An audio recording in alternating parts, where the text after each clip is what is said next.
Você está ouvindo mais um episódio do podcast sobre neurociências do programa de extensão Sustenta a Vida da Universidade Federal Fluminense. Meu nome é Adriano Freitas, pós-graduado em neuroaprendizagem e especialista em neuropsicologia clínica. Neste episódio eu vou falar sobre o Alzheimer.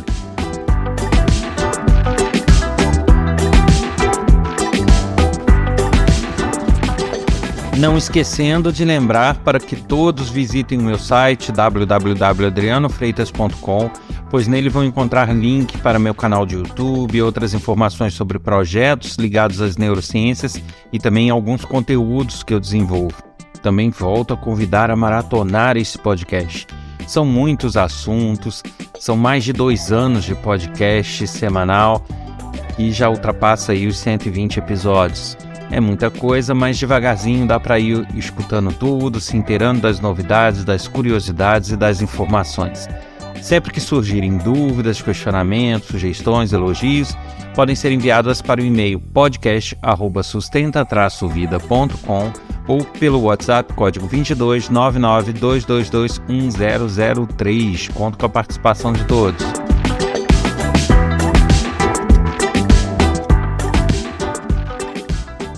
E o assunto desse episódio, atendendo a solicitação enviada por e-mail, é o Alzheimer.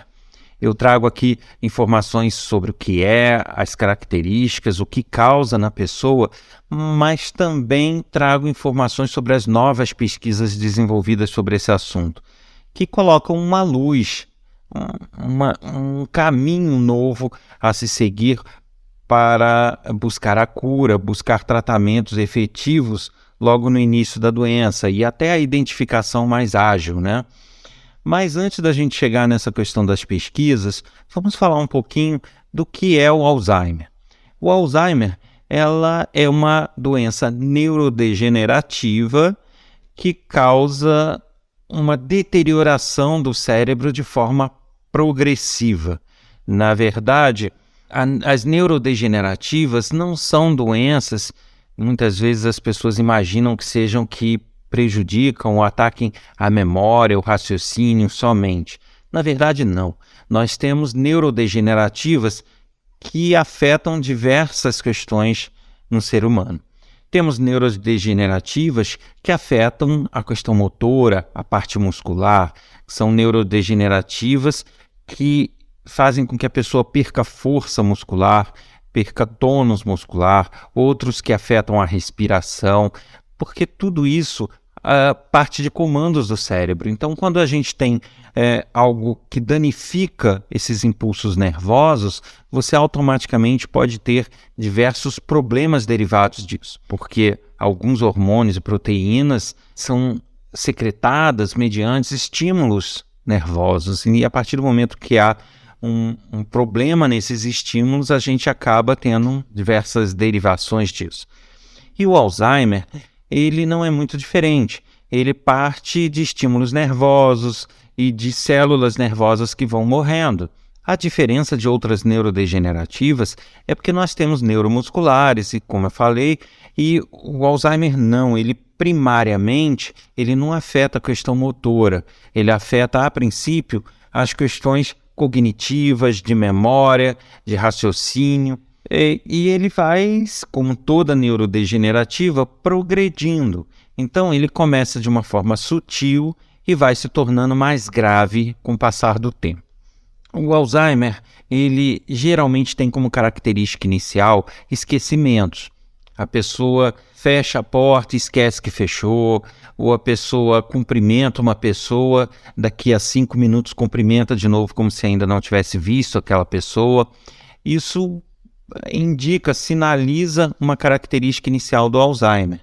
Não que todo mundo que tem esse tipo de esquecimento tenha Alzheimer, né? Mas é uma característica sim do Alzheimer. E a partir daí, esses esquecimentos vão se tornando cada vez mais frequentes e cada vez mais abrangentes. Então, se inicialmente a pessoa esquecia coisas muito recentes, ela vai passando a esquecer coisas um pouco mais antigas. Mas é uma característica, a princípio, que as pessoas consigam lembrar coisas da infância, consigam lembrar coisas de uma memória de longo prazo, mas tenham prejudicada a capacidade de formar memórias imediatas, memórias mais recentes. Inicialmente, esse esquecimento vai afetar principalmente coisas que são feitas no próprio dia, que são feitas naquele momento. À medida que a degeneração vai ocorrendo, né, e aí entende-se por degeneração a perda de tecidos neurológicos. Então, isso significa que tecidos vão morrendo, neurônios vão morrendo, e aí a pessoa vai tendo um comprometimento cada vez maior. Então, desse esquecimento imediato, ela vai passando a ter esquecimentos, como eu falei, mais abrangentes, e a partir desses esquecimentos abrangentes, ela vai começando a ter, depois de um certo estágio, dificuldade em compreender certas coisas. Então, o entendimento fica mais confuso, a pessoa se confunde com coisas, ela já não consegue fazer tarefas muito intelectuais e atividades de muito cálculo, ela começa a ter problemas cognitivos de fato. E aí a progressão vai seguindo e vai tomando várias áreas do córtex do cérebro e aí da memória para o raciocínio, do raciocínio começa a atingir fala, né, a compreensão mesmo do que os outros falam e não apenas dos assuntos. A pessoa começa a ter dificuldades em se expressar e até chegar nas questões respiratórias e algumas outras que levam realmente ao óbito. Então, infelizmente, é uma doença que ainda não tem cura. O Alzheimer, como outras neurodegenerativas, elas realmente você não tem como reverter, como curar. O máximo que se consegue é tentar frear por um tempo ou tornar a progressão mais lenta, de alguma forma. Com algumas neurodegenerativas é possível ficar alguns anos estabilizado e depois ela progride de uma forma mais acelerada ou não. Mas no caso do Alzheimer, é comum que haja uma constância nessa progressão. Não é uma neurodegenerativa onde você consegue estacionar e fica parado por muito tempo.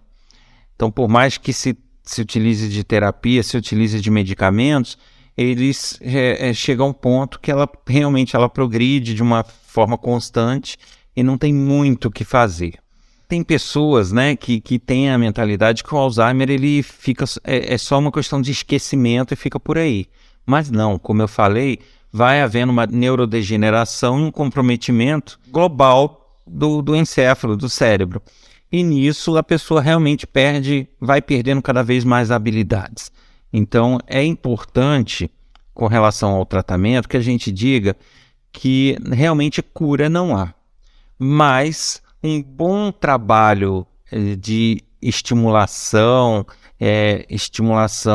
de memória, estimulação cognitiva, de forma coadjuvante com a medicação orientada para cada caso, ela pode tornar essa progressão mais lenta um pouco. Então, você infelizmente não vai conseguir reverter o caso, mas você vai conseguir dar uma melhor qualidade de vida e fazer com que a pessoa tenha um período maior de convivência com a família bacana e tranquilo. Porque não tem cura, eu vou largar. Não, na verdade, com nenhuma doença deve-se fazer isso. Porque, na verdade, a gente tem prognósticos, mas cada pessoa é uma pessoa. Então, de acordo com as estimulações e com o tratamento que é feito, de repente essa progressão pode ser tão lenta a ponto de dar décadas a mais da pessoa com seus familiares. Então, é bacana realmente procurar bons profissionais sempre que possível e fazer o trabalho mais intenso possível no sentido de tentar controlar e frear um pouco o avanço. Mas sempre ciente de que é um freio, não é uma cura. Eu costumo deixar isso ressaltado porque as pessoas às vezes têm aquela visão, você é pessimista, ou você não deve falar disso, mas eu não posso deixar de falar o que é real. A pessoa não pode se iludir de que aquele tratamento vai curar, de que determinado tratamento vai reverter a situação, quando se sabe que não há essa reversão. Então a gente precisa ter o pé no chão até para que a gente não se frustre, para que a gente não cause essas frustrações que nos levam a de repente depressões e a outros problemas. Então, para que isso não ocorra, é importante a gente ter ciência do que está acontecendo com nossos familiares, com nossos entes, e daí tentar ajudá-los da melhor forma possível, sabendo desses limites. Bom, eu falei com relação às pesquisas que surgiram novos fatos, e realmente surgiram. Até então, se acreditava que o Alzheimer ele teria início numa área do cérebro chamada córtex. O córtex, até no podcast fica difícil porque não dá para mostrar, mas quem já viu uma imagem do cérebro, se vocês buscarem na internet, na verdade do encéfalo, vocês vão perceber que existem estruturas que são enrugadas, né? Eu costumo até falar que parecem umas minhoquinhas assim. Aquilo ali é o córtex.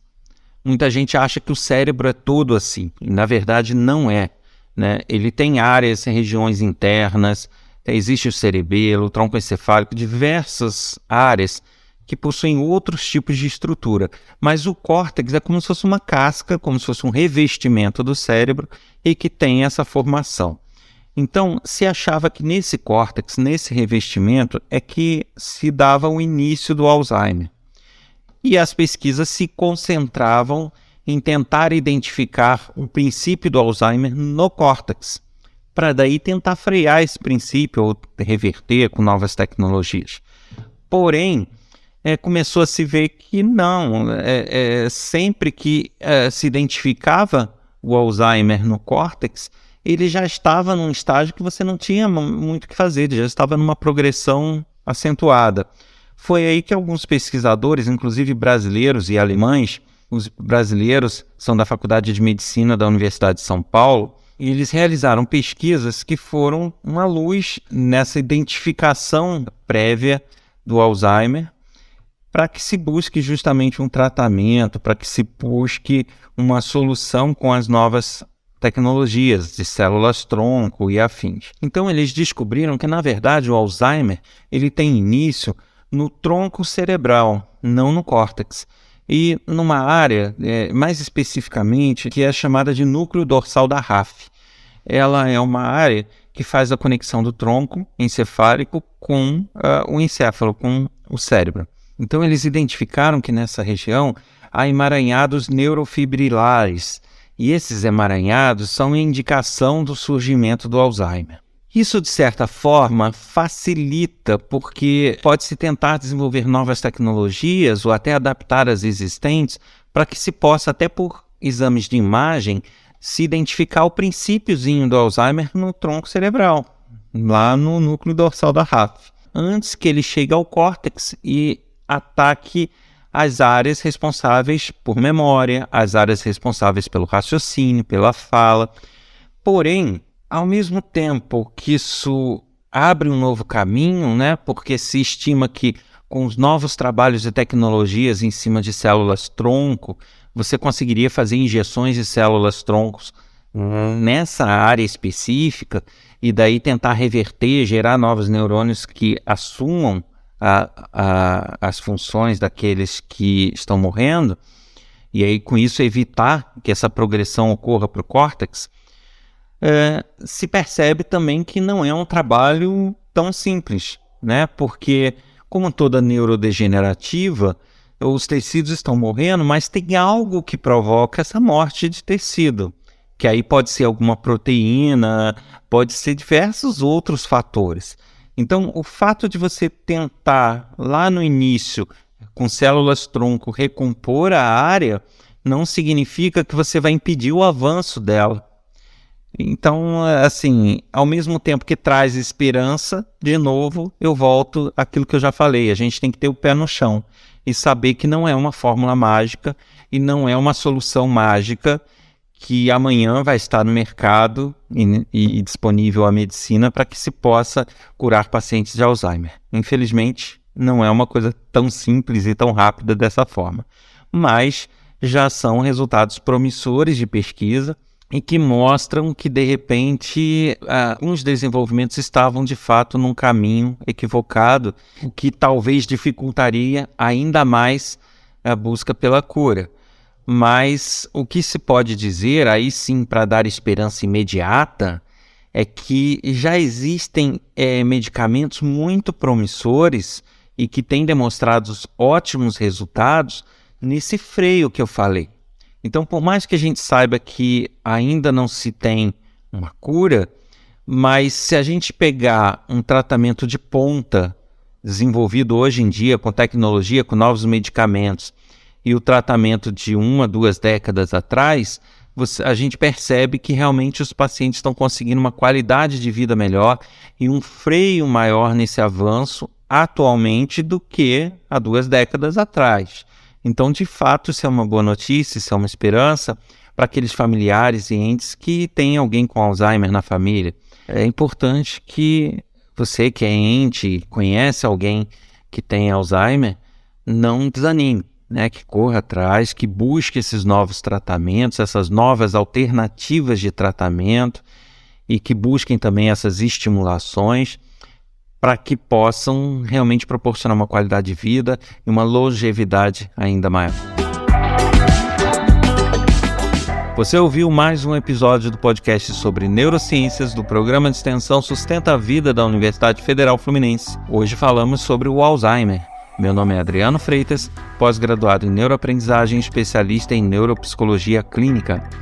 Lembrando que quem quiser participar com sugestões, pedidos de temas, críticas, elogios, basta enviar e-mail para podcast@sustenta-vida.com ou então mensagem de WhatsApp para o número 22 99 222 1003.